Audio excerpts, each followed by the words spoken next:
Assalamualaikum warahmatullahi wabarakatuh. Innal hamdalillah nahmaduhu wa nasta'inuhu wa nastaghfiruh wa na'udzu billahi min syururi anfusina wa min sayyiati a'malina. May yahdihillahu fala mudilla lahu wa may yudlilhu fala hadiya lahu. Asyhadu an la ilaha illallah wa asyhadu anna Muhammadan abduhu wa rasuluh. La nabiyya wa rasulah ba'da. Pertama-tama marilah kita memberikan puja dan bersyukur atas kehadiran Allah Subhanahu wa taala yang telah memberikan kita nikmat serta hidayahnya agar kita bisa menonton video ini dalam keadaan sehat walafiat. Amin ya rabbal alamin. Pada kultum kali ini saya akan membahas tentang adab makan dan minum yang diajarkan Rasulullah SAW. Kaum muslimin wal muslimat rahimakumullah adalah Rabb pemberi rezeki yang memberikan rezeki kepada makhluknya di dunia ini tanpa terkecuali. Seluruh makhluknya, baik jin, manusia, setan, hewan, bahkan tumbuh-tumbuhan juga Allah beri rezeki. Kaum muslimin wal muslimat rahimakumullah. Kaum muslimin wal muslimat rahimakumullah. Sebagai seorang muslim, kita dianjurkan untuk senantiasa bersyukur kepada Allah Subhanahu wa taala atas segala nikmatnya, yaitu dengan mengucapkan alhamdulillahirabbil alamin atau dengan mengamalkan suatu ibadah. Contoh Nabi Muhammad SAW untuk mensyukuri makanan yang diberikan Allah kepada kita senantiasa harus menjaga adab-adab makan dan minum sesuai dengan yang dianjurkan Nabi Muhammad SAW.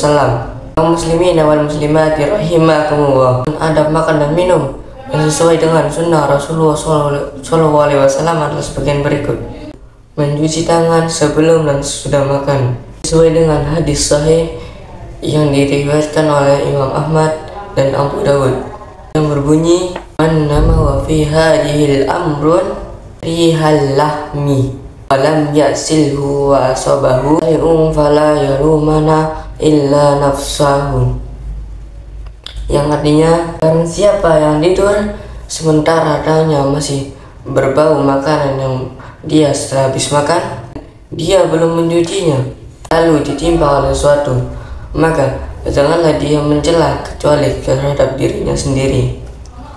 Yang kedua, disunahkan untuk membaca Bismillahirrahmanirrahim pada awal makan dan memuji Allah pada akhir makan. Dalam hal ini, semua hadis sahih menerangkan bahwa tidak ada penambahan kata terhadap Ar-Rahmanir-Rahim dalam kata Bismillah. Cukup Bismillah saja.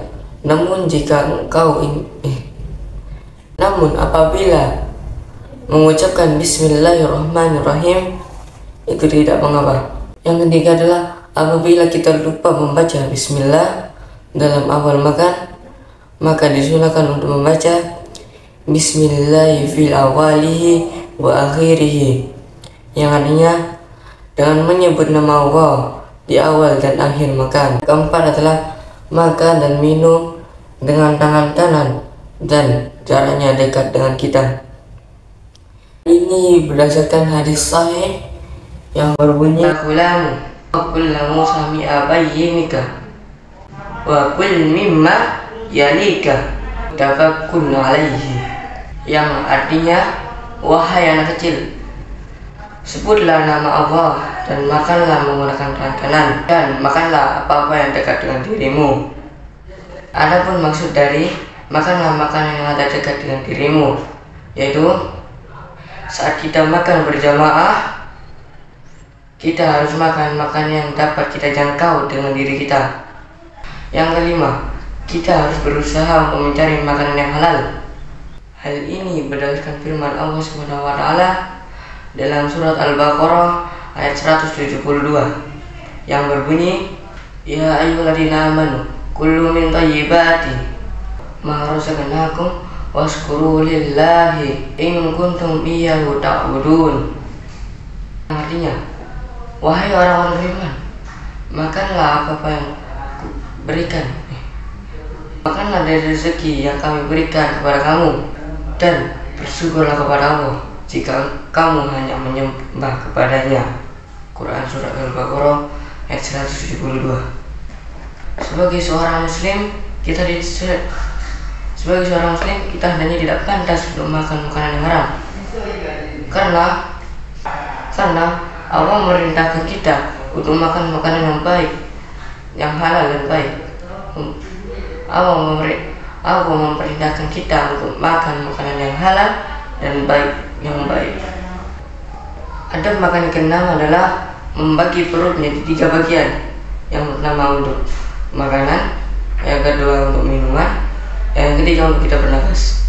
Rasulullah SAW bersabda, "Ma'adamiu tarron min batni bihasbibni adamu bini adama liqaimatu yukinna solbahu fa'inka nalabudan yang fa'illang fasulusun lita'imihi wasulusun lisarabihi sulusun linafsihi." Artinya, adalah Anda mengisi sesuatu yang buruk daripada perutnya, Anda mengisi yang lebih buruk dari perutnya. Cukuplah bagian Anda beberapa suapan untuk menegakkan umumnya. Ia harus mengerjakannya, maka hendaknya dia membagi sepertiga untuk makanan, sepertiga untuk minuman, dan sepertiga lagi untuk bernafas. Kaum muslimin wal muslimati rahimakum. Dengan demikian, kita tidak boleh berlebih-lebihan dalam hal makan. 7. Yang ke-7 adalah, adapun saat kita selesai makan, kita dianjurkan untuk membaca doa hamdan katsiran mubarakan fi. Alhamdulillahi katsiran mubarakan fi. Fihin wala muwadda'i wala mustaghnal anhu. Rabbana azza wa jalla. Al-Bukhari. Yang artinya, segala puji bagi Allah, Dia yang berlimpah lagi baik dan berkah yang dibutuhkan. Dia yang berlimpah lagi baik dan berkah yang senantiasa diperlukan dan tidak dapat ditinggalkan, wahai roh kami. Atau kita juga boleh membaca doa Alhamdulillah atamana wa saqana wa ja'alana minal muslimin. Atau makan minum yang ke-8 adalah kita tidak diperbolehkan untuk mencelah makanan. Ini sebagaimana dalam beberapa hadis yang sahih, Nabi Muhammad tidak pernah mencela makanan sekalipun. Apabila beliau menyukainya, maka beliau memakannya, dan jika beliau tidak menginginkannya, maka beliau meninggalkannya. Imam Nawawi pernah berkata, di antara adab-adab makan dan minum yang harus diperhatikan adalah tidak diperbolehkan untuk mencela makanan, seperti mengatakan makanan ini kecut, makanan ini tidak enak, atau makanan ini rasanya kurang sedap. Kaum muslimin wal muslimati rahimakumullah. Demikian adab makan dan minum yang diajarkan Rasulullah SAW kepada kita. Kita mengamalkannya sebagai rasa syukur kita kepada Allah SWT. Nikmat yang berupa makanan, atas nikmat yang berupa makanan selalu dikaruniakan kepada kita setiap harinya. Semoga dalam mengamalkan adab-adab makan tersebut, kita memperoleh berkah dari makan tersebut dan mendapat pahala dari Allah SWT. Kurang lebihnya saya mohon maaf jika ada salah kata. Dan Assalamualaikum warahmatullahi wabarakatuh.